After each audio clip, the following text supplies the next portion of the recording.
Hi guys, Harry here, and welcome to my breakdown of Doctor Who Redacted Episode 9 Rescue, which sets up the finale in a way I didn't expect. But before we get into the video, don't forget to subscribe, also leave a like and comment down below, and let's get into the video. So, Rescue starts the same way that Ghosts ended. However, there was one thing that I forgot to mention in last video on the Ghost breakdown. That is Madame Vastra threw the chair out the window so they could all escape, giving Cleo and Shauna a ladder in this episode to climb down. However, she threw the chair out the window, obviously to make it easier for not only Shauna and Cleo to get out, but for her to jump from the 10th floor to the ground floor. So this is a reference to the 12th Doctor, who threw a stool out the window when he was trapped in his confession dial to see if he could survive the jump or fall into the water, which is the same as Madame Vastra probably did in this episode to see if she could survive going from the 10th floor to obviously the pavement outside. However, Shauna and Cleo have to climb down the ladder. However, Cleo is having some trouble, and Shauna says, "Didn't you do your Duke of Edinburgh award?" The Duke of Edinburgh Award is a special award programme given to youths, and it was started by, of course, Prince Philip, who was the Queen's husband. The Queen just recently had her Jubilee. However, Prince Philip unfortunately died on the 9th of April 2021. But yeah, he was the one who started the Duke of Edinburgh Award, hence the name. And Cleo is having trouble climbing down the ladder because she's wearing a skirt, so they're just wearing their normal everyday clothes. And this, she goes, "It's hard wearing this skirt. I didn't do it wearing this skirt." Links to what Madame Vastra says later, how she's a Silurian, but she likes to wear dresses. So that's linking kind of Cleo with Madame Vastra. However, that line about wearing dresses by Madame Vastra doesn't make a whole lot of sense, as we saw in A Good Man Goes to War. She does have like this sort of leather suit to do like fighting scenes, which we saw in A Good Man Goes to War, instead of wearing like the dress that she normally wears when we see her. She is wearing like this leather fighting suit, but she in this one just seems like she's wearing the dress that she normally does. When Shauna and Cleo finally get down the ladder and they come face to face with Madame Vastra again, but away from the ghost, they have a time to reflect, and they say that, "Oh, she looks like a dinosaur person," or "they look like dinosaur people," and that they bring it up that they went through dinosaur people in episode 4 of their podcast, which means that they've encountered Silurians before with the Doctor coming in time. So maybe this is times from Classic Who, or maybe this is the time from New Who, where the 11th Doctor came into contact with the Silurians, or met the many sightings that the Doctor has turned up in Victorian London, and Madame Vastra has been in Victorian London. So maybe they didn't even know the Silurian they found in episode 4 of their podcast was something that will bring them on to the exact Silurian they see in this episode. However, they bring up episode 4 quite a lot, and they say that it's the episode that they found the dinosaur people, or the Silurians. But episode 4 that we saw was about angels, so I'm thinking, is there something hidden in angels that will connect to the finale? I mean, like, is it something that we should be rewatching? As I did say, Angels, I think that was the episode that I said that this was essential rewatching. But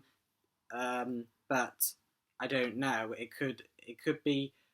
But I think Angels was just a great episode anyway. But maybe there is something hidden in there. And then we hear the static sound again. Again, Cleo gets a phone call from Abby, but none of them get redacted yet. Abby is calling to warn them about the ghosts, and of course they already know. Literally, they had just escaped from the ghosts, and they thought that Abby would have something more for them.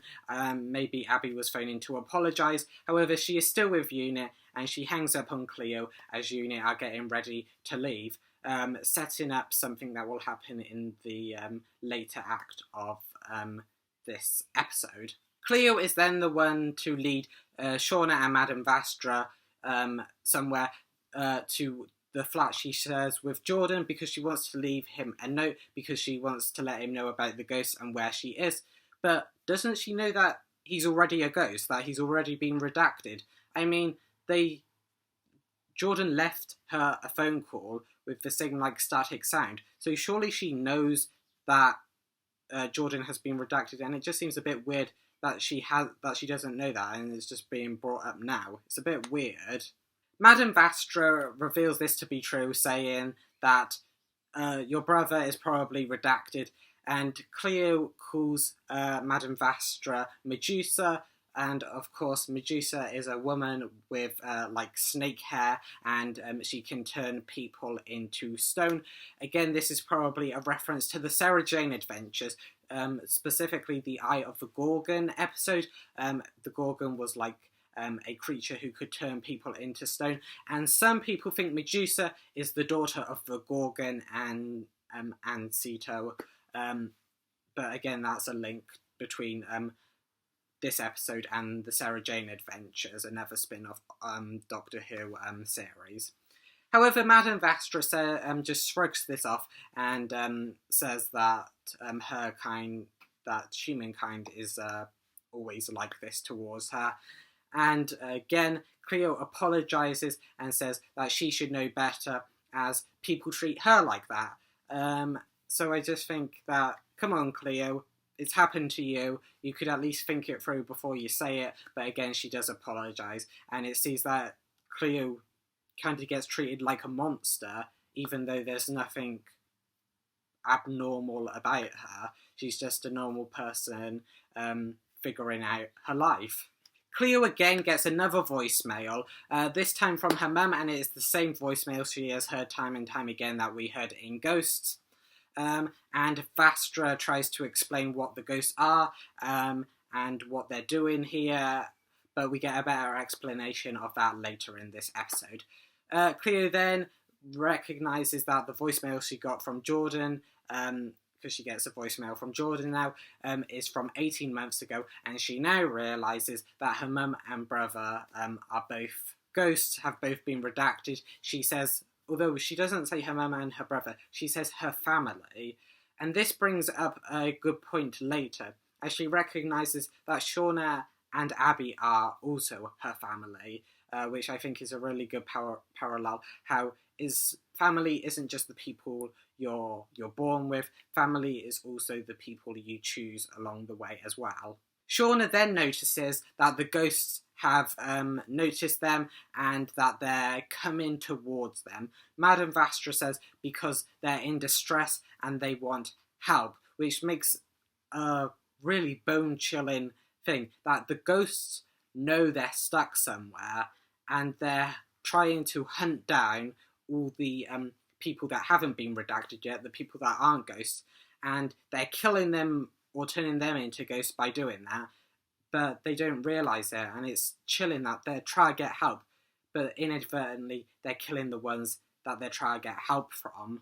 We then get the first name drop of Silurian in this episode, when Madame Vastra calls herself a Silurian, saying that her kind is much more agile and faster than humankind, which has been seen a lot, that really, especially Cleo, hasn't been that fit or active. They've been running away from lots of things in this episode, but they've always been like, stop, take a breather. Maybe this is the long-standing debate that like more physically males are stronger than females, but Cleo used to be a male. I don't know, maybe it's I don't know how much the process is of transitioning, and obviously I'm not really gonna bring it up because I think that is a much bigger debate that I am no way qualified for. But they run out leaving Madame Vastra behind as she told them, as Madame Vastra told Cleo and Shauna too. However, they run into this alleyway and they get blocked off by the ghosts. I think this is a reference to Donna getting blocked off by the Master Race in the End of Time Part 2. However, they then try to reason with the ghosts as they are just trying to get help from them. However, they're not listening to them and they get trapped. And Shauna thinks this is it, this is the end, and she gives up. However, Cleo still holds out hope. And hope shows up in the biggest way possible as Abby and Unit show up in to help Shauna and Cleo, and they have a weapon that will stop the ghosts.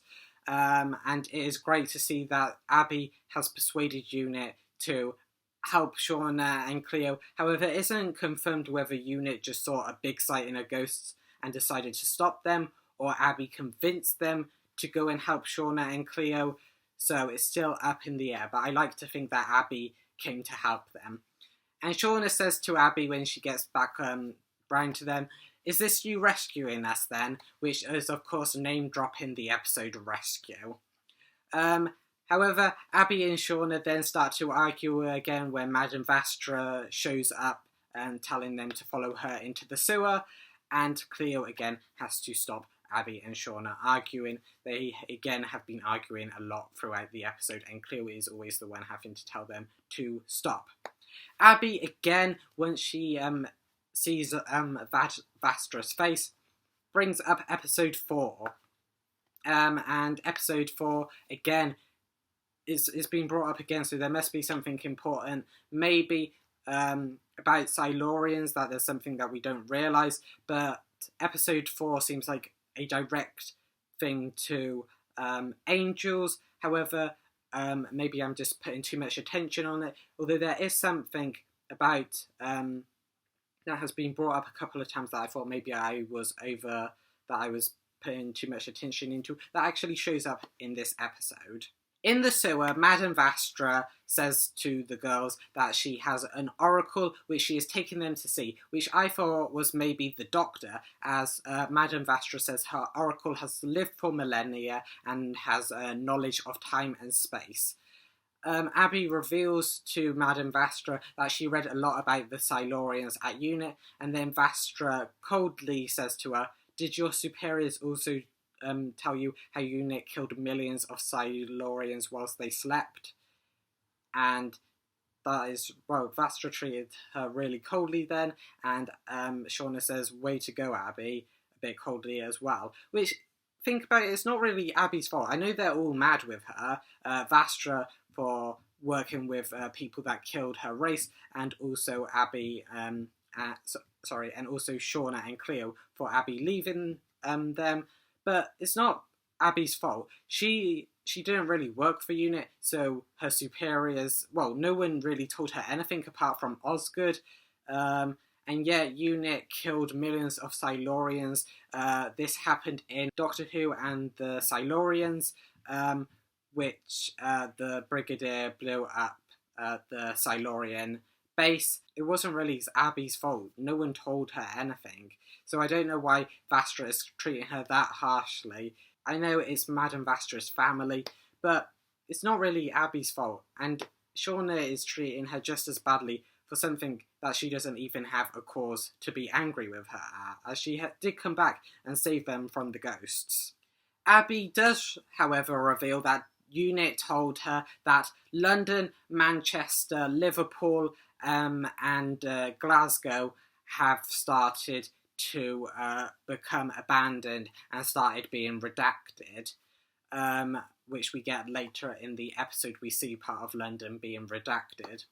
However, all these towns and cities, well, all these cities have something to do with the Doctor Who universe. Of course, London is the place where series 1 to 4, a lot of everything that happened in the present day happened in London. As of course, Rose, Martha, Donna, and even Cleo all live in present-day London, which of course makes it a big part, as the companions, they always need to come somewhere back home to, which explains that when they ever get back home, something big happens that we see in the show. So, of course, a lot of things from in Series 1 to Series 4 happened in London.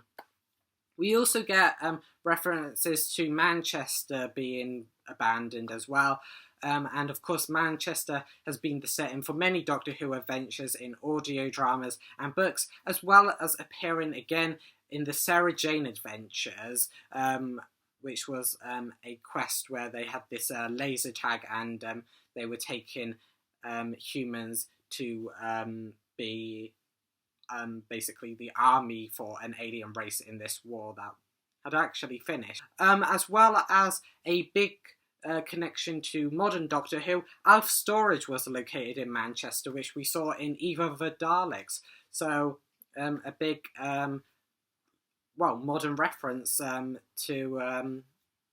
Doctor Who. Another city being abandoned is Liverpool, which is of course the home city of Dan, who we saw is obviously the new companion in Flux and of course in these specials. Again, Liverpool was the setting for the Flux in like the present day, as well as Liverpool has been set in a lot of books. And the final city we get mention of is Glasgow, and Glasgow has been the setting in many audiobooks audio dramas and books and comics and even the TV show. Glasgow was the place that Commander Strax visited when he had his weekend off in the 1890s, where he was summoned for the conference call in the name of the Doctor, where Madame Vastra, Jenny, Strax, Riversong and Clara Oswald all met to discuss what was going to happen to the Doctor, and also what his name was. Of course, this is a big thing, as it is a mention of Madame Vastra and her wife and her friend. Also, another thing from about Madame Vastra, the 12th Doctor landed in Glasgow when him and Clara got back from their adventure in Deep Breath, which was the first adventure that the 12th Doctor had with Madame Vastra and Jenny and Strax. Of course, another big one where Clara got the phone call from the 11th Doctor in Glasgow at the end of Deep Breath, which, of course, the 11th Doctor is the first Doctor we met when we met Madame Vastra and Jenny and Strax. So it's just cool to see that there are a lot of references to Madame Vastra in just these cities disappearing. And also, the only person out of the girls that their hometown is not mentioned is Shauna, as she lives in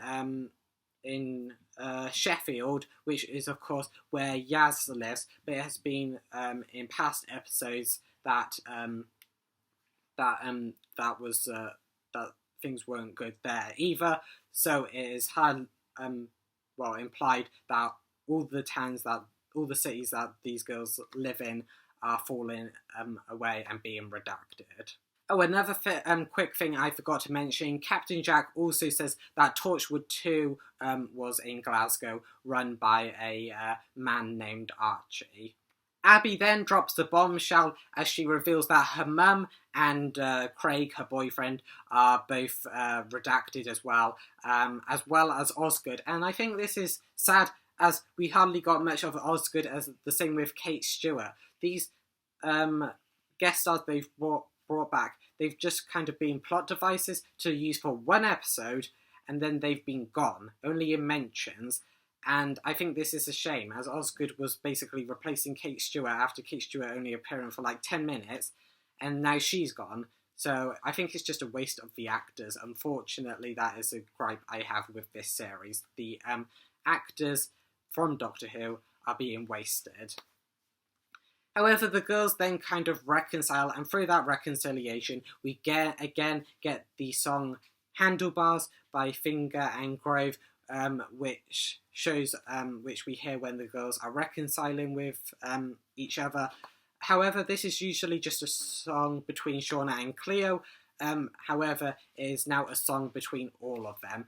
They then get to the space in the sewer that Vastra has decided to live in, and they have a throwaway line where she goes, "You don't need to say this is a nice place," as she had a big house in Victorian London where that she used to live in with her wife, which we get a reference to Jenny, of course, Madame Vastra's wife, in this throwaway line, saying that she is dead, and that Madame Vastra has appeared in the present because she hasn't just time travelled to the present like the Doctor normally does. She lived through all that time. She lived through the Victorian era all the way into the present day, which means Madame Vastra is quite old herself. She has lived a long, long life, and she has watched her friends die, her wife, Jenny, and possibly her friend Strax, the Sontaran. Madame Vastra then reveals her oracle, which turns out to be an alien fetus in a jar. Cleo has been mentioning alien fetuses in a jar since episode 1, SOS, and it finally makes sense. I thought I might have been looking too much into this. I did mention this in a couple of other Doctor Who Redacted reviews, but yes, it finally makes sense. He is a fetus in a jar, which Madame Vastra has nicknamed Floater. Of course, the girls think this is funny because they're in the sewer, so floaters. And Floater is voiced by comedian Alistair Bennett King, a comedian who has done a parody of Doctor Who, which you can find on YouTube and also Twitter, called Every Episode of Popular Time Travel Show. Where he played a parody of the Doctor and the Doctor's companions, and it's a silly thing which mocks Doctor Who, but I think it's just funny to see that this comedian who did a parody of Doctor Who finally get a role in an actual Doctor Who show, even if it's only in a podcast and he's playing Floater. However, Floater isn't just for comedic value. Floater has explains what the ghosts are better.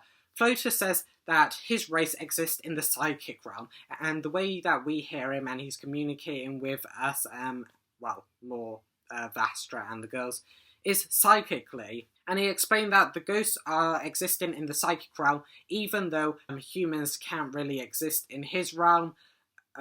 The ghosts are existing in his realm. However, he reveals that because humans can't exist in his realm, the ghosts will perish, and only the Doctor can save them.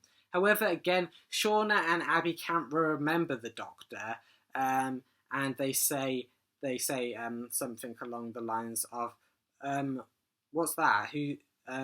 What's that? Who's that?" Of course, being a reference to Doctor Who. Which is, of course, a running joke in not just this series, but all of Doctor Who. Floater then says the Doctor has saved Earth time and time again.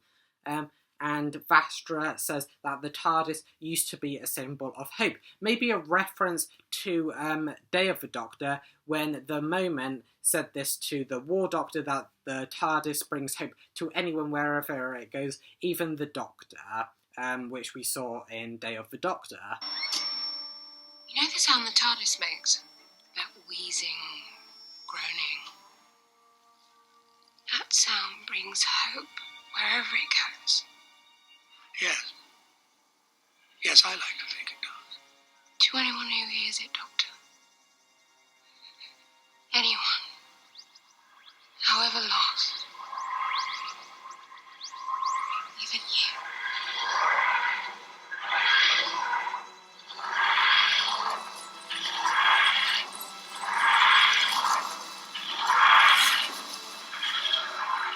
Floater then says that because he is like a psychic entity, he can see all of time and space. Maybe reference to the Ninth Doctor in the Parting of the Ways, where he says he can see all of time and space to Rose.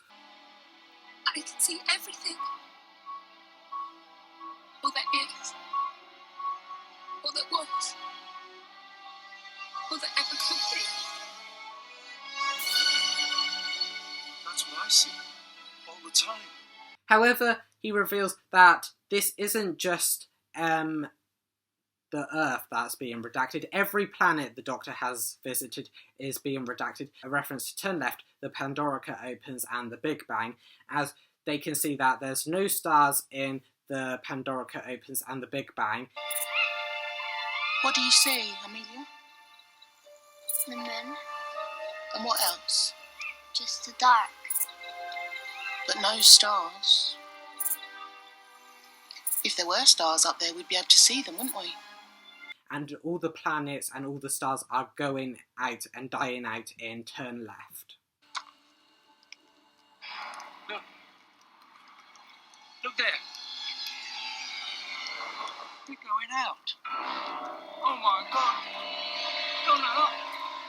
The stars are going out. And as I said before, Floater says he can see all through time and space, so he saw the mistake the Doctor made that caused this.